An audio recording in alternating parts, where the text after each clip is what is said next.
नैमिषारण्य तीर्थ में 88,000 ऋषि मुनि विराजमान हैं, भगवान का ध्यान कर रहे हैं। उसी समय वहां पर परम अवधूत, परम संत, परम श्रद्धेय श्री सूत जी महाराज का आगमन हुआ।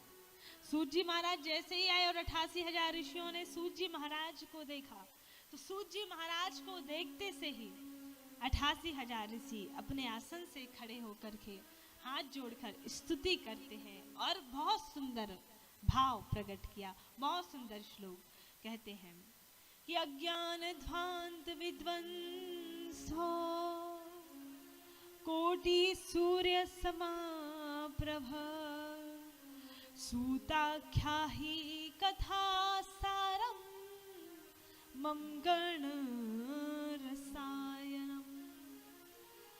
कि हे सूत जी महाराज जी, अब हमें कथाएं नहीं सुननी, कथाएं हमने बहुत सुन ली, अब हमें सभी कथाओं का सार क्या है वो सुनना है। आप हमें कोई ऐसी कथा सुनाइए जिससे हमारी भगवान श्री कृष्ण में भक्ति और भी ज्यादा हो जाए, हमें कृष्ण की प्राप्ति हो, कोई ऐसी कथा हमें सुनाइए। और अज्ञान ध्वांत विध्वंसो, जिस प्रकार एक सूर्य एक है लेकिन इतनी बड़ी पूरी धरती को प्रकाशित कर देता है, तो ठीक उसी प्रकार से आपके पास भी बहुत प्रकाश है। प्रकाश मतलब ज्ञान कहना चाहते, मतलब आपके पास बहुत सारा ज्ञान है। आप कृपा करके हमें अपने ज्ञान के माध्यम से कोई ऐसी कथा सुनाइए कि हमें कृष्ण की प्राप्ति हो जाए। और तब नैमिषारण्य क्षेत्र में 88,000 ऋषियों के सामने सूत जी महाराज बैठे हैं भागवत कथा सुनाने के लिए। सबसे पहले भगवान की 9 प्रकार की भक्तियों का वर्णन किया। देखिए भागवत जी में भी 9 प्रकार की भक्तियों का वर्णन आता है। आपने मानस में सुना होगा, राम कथा में, नाम कथा में भी 9 प्रकार की भक्तियां आती है, भागवत जी में भी आती है। भागवत जी में 9 प्रकार की भक्तियां, कौन सी भक्तियां? कि श्रवणम कीर्तनम विष्णु स्मरणम पाद सेवनम अर्चनम वंदनम दास्यम शख आत्म निवेदनम। सबसे पहली भक्ति बताएगी श्रवण। श्रवण का मतलब होता है सुनना।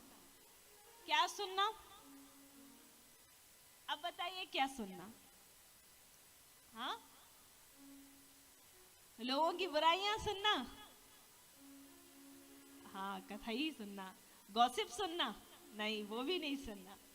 अच्छा, एक बात और मैं बताऊं, देखो ये काम की बात है, आपको बुरी लगे या भली लगे, लेकिन हमारे कान ऐसे हैं कि वो दौड़ते ही उस ओर है।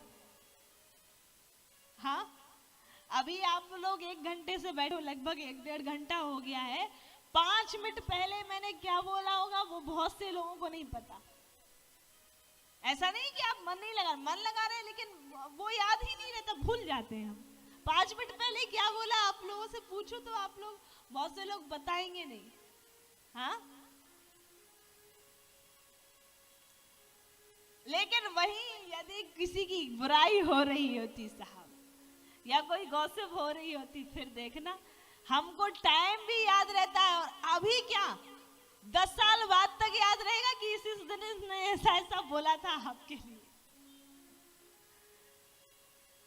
हमारे कान दौड़ते ही उस ओर है। जो हमारे जीवन के लिए बुरा है, जो हमारे जीवन के लिए सही नहीं है, वहां ध्यान जरूर जाएगा, और जो सही है वहां हम ध्यान भी नहीं दे पा रहे। लोग कथाएं सुनते तो जरूर हैं, लेकिन बैठे तो रहते हैं, पर ध्यान नहीं रहता। यहाँ पे बहुत कम लोग हैं जो सुनते हैं। आज एक चीज और बहुत ज्यादा आती है, कहीं कहीं जब जाओ तो इंटरव्यू होते, लोग आते हैं कि आज के समय में इतनी कथाएं हो रही हैं, पहले के समय में तो इतनी कथाएं भी नहीं होती थी। पहले के समय में जब आप लोग ध्यान देंगे तो पहले के समय में क्या होता था कि कथाएं बहुत कम होती थी, और होती भी थी तो इतनी भव्यता से नहीं होती थी। मतलब जिसको भी सुनना है वो चला जाता था कोई भी संत जी के पास, महात्मा जी के पास, वहां बैठ के सुन लेके हो गया, एक कमरे में कहानी हुई, खत्म हो गई। इतना ही होता था। आजकल तो बहुत भव्यता से होती है। आजकल तो देखिए तामझाम आप अभी भी देख रहे हैं कि नहीं? और बहुत आसानी से भी मिलती है कथाएं, कहीं ना कहीं से, टीवी के माध्यम से, यूट्यूब के माध्यम से, फोन के माध्यम से। तो 24 घंटे आप कभी भी मन चाहे वहां आप लगा लो, सुनते रहो। ये भी यूट्यूब लाइव है, आप कभी भी सुन सकते हो आजीवन। जब भी चाहो तब भी आप लाइव में खोल के नासिक की कथा सुन सकते हो। तो ऐसा होता है ना कि हमें बहुत इजीली प्राप्त हो रही है और हमें बहुत अच्छे से, बहुत साधारण रूप से हमें कथा प्राप्त हो रही है। और सबसे ज्यादा कथाएं हम अब सुन पा रहे हैं। फिर भी अधर्म क्यों बढ़ रहा है? फिर भी पाप में कोई कमी क्यों नहीं आ रही? अब इतनी कथाएं हो रही तो थोड़ा बहुत गलत काम भी कम होने चाहिए ना। लोग सुनते तो इतना है। तो ये प्रश्न हमेशा किया जाता है।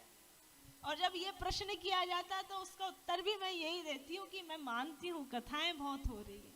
मैं मानती हूँ कि लोग आज के समय में 100-200 कथाएं सुन चुके हैं।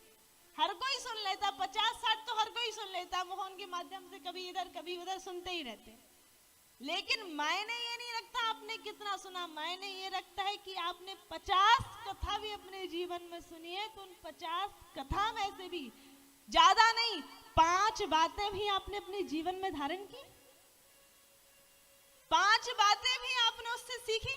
देखो ऐसा कोई चीज नहीं है, रामचरितमानस हो, भागवत कथा हो, सनातन धर्म के जितने भी ग्रंथ हैं, मां सनातनियों के, हर ग्रंथ में जीवन की चीजें मिलती हैं। हर प्रसंग में आपको शिक्षा मिलेगी जीवन को कैसे जिया जाए। हर प्रसंग में आपको शिक्षा मिलेगी कि किस समस्या का क्या समाधान है। हर प्रसंग में आप यदि ध्यान से सुनो तो ऐसा नहीं है कि ऐसे ही लिख दिए गए हैं, नहीं, हर समस्या का समाधान यही है। लेकिन आप ध्यान से सुनो तो सही। 5 बातें भी आप जीवन में धारण नहीं कर पाते और 50 कथा सुन ली। मायने वो नहीं रखता, मायने ये रखता कि आपने जीवन में क्या बदलाव किए। सुनने का मतलब यही नहीं है कि बस सुन लिया और यहाँ से गए और वहां से भूल गए। एक दादाजी थे, मैं हमेशा कथा में बोलती, फिर याद आया मुझे, एक दादाजी थे, कथा सुनने आते थे। एक महात्मा जी थे, कथा कर रहे थे, वो रोज कथा सुनने आते थे। ध्यान से सुनिएगा।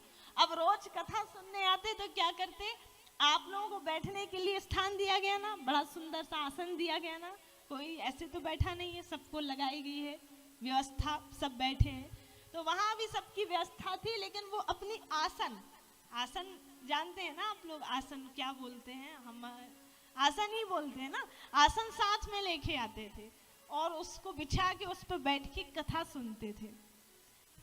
और कथा सुनते थे और बहुत ध्यान से कथा सुनते थे, एक शब्द भी इधर का उधर नहीं होता था, पूरा ध्यान से। और जब व्यास जी उसको देखते बड़े खुश हो जाते। क्यों? देखो, वक्ता को एक अच्छा श्रोता मिल जाए वो भी बहुत अच्छी वाली बात होती है, उसको भी सुनाने में बड़ा मजा आता है। अब वो उसी की तरफ देख देख के बोले, आहा, अरे यार ये कितने ध्यान से सुनते हैं महात्मा जी, बहुत खुश महाराज जी।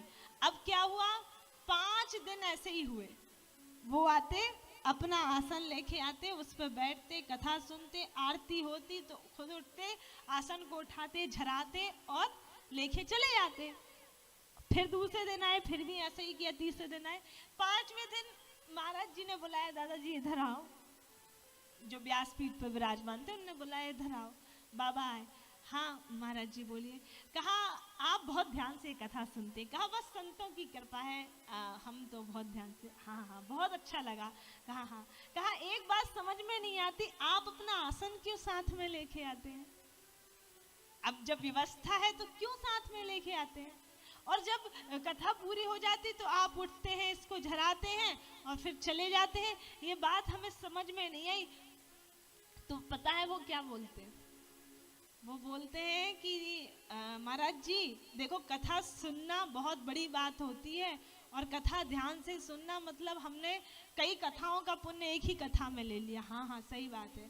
तो कहा कि हम इसलिए अपना आसन साथ में लेके आते और इसलिए इसे झरा के जाते हैं कि इस आसन पर बैठ करके हमने जितनी भी भगवान की कथा सुनी है वो सब की सब यहीं के यहीं झर जाए, मेरे साथ मेरे घर में ना जाए।